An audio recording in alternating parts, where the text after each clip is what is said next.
the one with Rachel's crush is the 13th episode of the 4th season of Friends. And this one's a really good episode and also really interesting because we have 2 character changes, or 1 character development and 1 new character. And there will, of course, be spoilers from now as I talk about this episode. And as usual, I will go through each of the main parts of the episode in turn and talk about those individually. Sometimes I will go through things chronologically, but I'm finding with Friends, when they have clear, distinct parts of the narrative, it's easier to just group them and share some thoughts. So the first one that I want to talk about involves the apartment, because as we learned in the previous episode, Monica and Rachel now have to live in the guy's apartment, and they're not happy about it. Even though Monica was the one who was saying that they absolutely had to hold up their end of the bet, she's now the one who seems to be struggling with it most because she's no longer the hostess. Joey comes over looking in the fridge and she tells him, no, you have the big apartment, you have to keep your fridge stocked because that's where everything is going to be hosted. And Joey, to his credit, takes that advice. We have a brilliant scene where Monica goes into the apartment and there is food everywhere. Joey's making pancakes. I cannot watch that scene without seeing the blooper. I won't tell you what happens in the blooper in case you haven't seen it. I obviously don't want to spoil it, but I loved the blooper there, so I always kind of picture that when I watch this scene. Really great fun.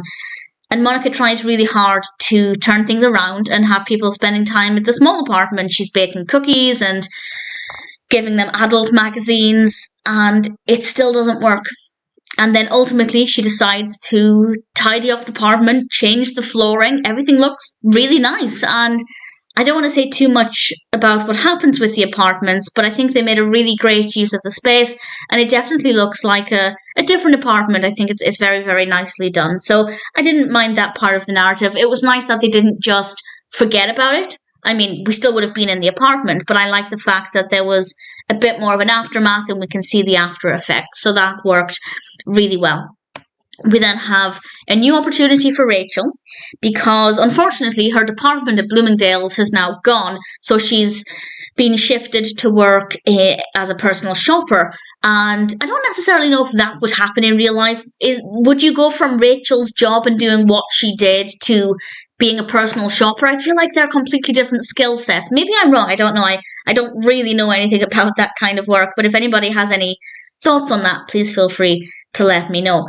But she is a personal shopper and she meets Joshua, played by Tate Donovan, and she has a plan to ask him out with some advice from Joey. She calls him up and says that she has some Knicks tickets, and Joshua's really excited about this, and he takes the Knicks tickets and doesn't realise that Rachel meant to go with her. And it seems like Rachel's missed her chance. She's bought Joshua everything. Well, he's paid for it, but she's helped him find everything that he's needed. And then he leaves something else behind. And it looks like it's not the end of Rachel and Joshua. I also love how Ross was responding to all of this. And I will talk more about that in a second when we get there, because it actually ties in with the third and final part and arguably the main focus of this episode. And this is Chandler and Kathy.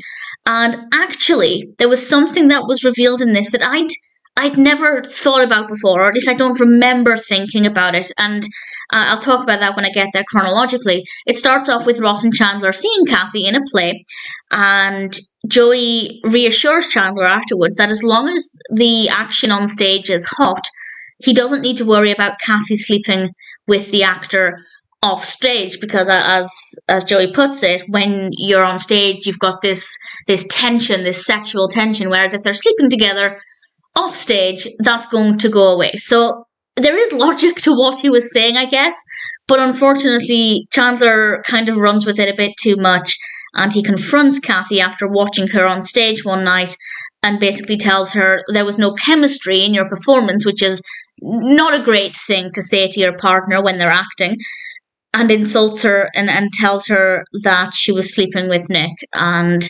needless to say, she was hurt by this, but Chandler said something that, as I said, I don't know if I've ever really thought about this before. I mean, I must have done because I've seen the episode many times. But he says, and I quote, "given how we started."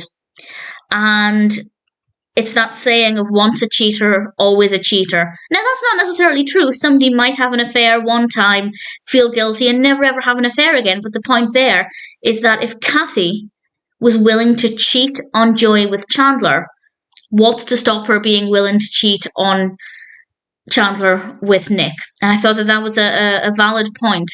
And Chandler realizes that, okay, maybe he didn't have any proof for this. And he goes over to apologize to Kathy. And, well, what do you know? She's sleeping with Nick. Not there and then, but Nick is there. His trousers are hanging on a chair. And Chandler realizes that his fears were true. Now, I don't actually think that she was sleeping with Nick.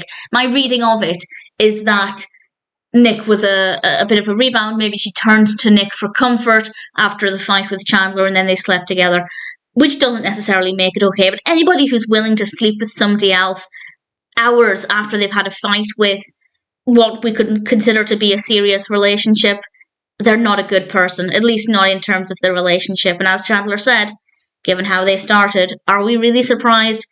Not really.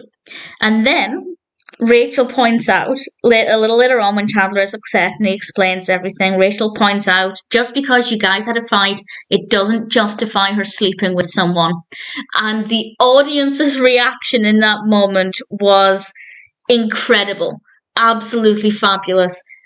Because, of course, Rachel's recently had that experience, and Ross replies, well, if she thought they were on a break.